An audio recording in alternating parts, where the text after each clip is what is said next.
Saint of the Day, July 26th. 1.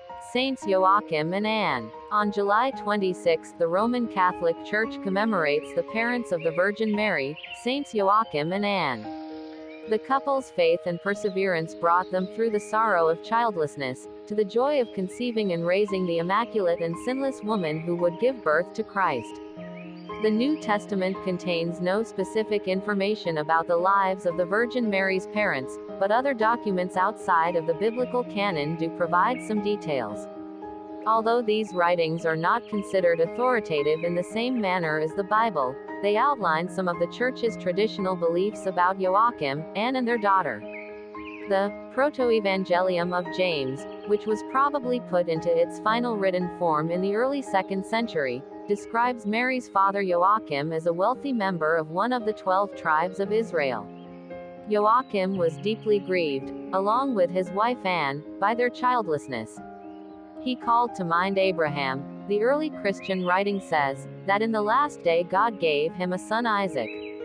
Joachim and Anne began to devote themselves to rigorous prayer and fasting, in isolation from one another and from society. They regarded their inability to conceive a child as a surpassing misfortune, and a sign of shame among the tribes of Israel. As it turned out, however, the couple were to be blessed even more abundantly than Abraham and Sarah. An angel revealed this to Anne when he appeared to her and prophesied that all generations would honor their future child.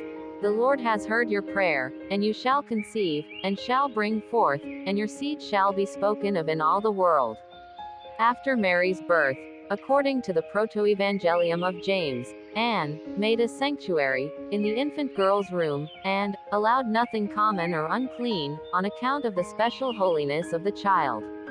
The same writing records that when she was 1 year old, her father made a great feast, and invited the priests, and the scribes, and the elders, and all the people of Israel.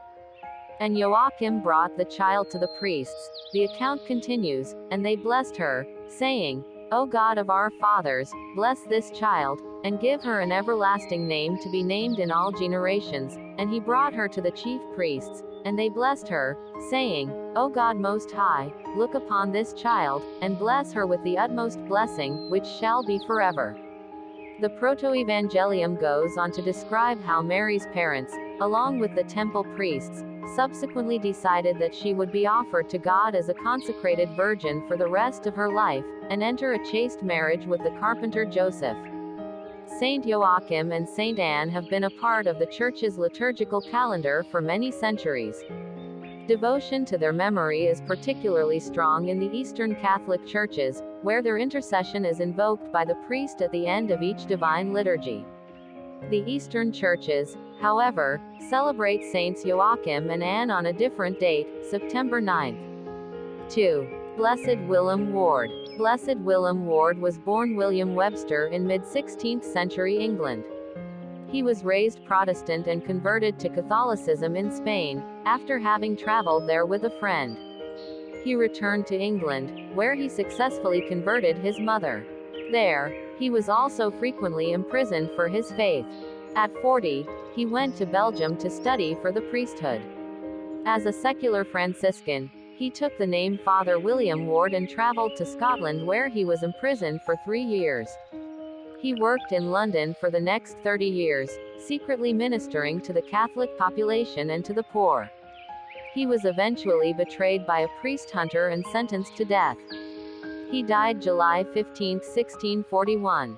He is said to have died uttering the words, Jesus, Jesus, Jesus, receive my soul. He was beatified in 1929 with another 162 English martyrs. Saints Joachim and Anne, Blessed Willam Ward, pray for us. Carla Channel.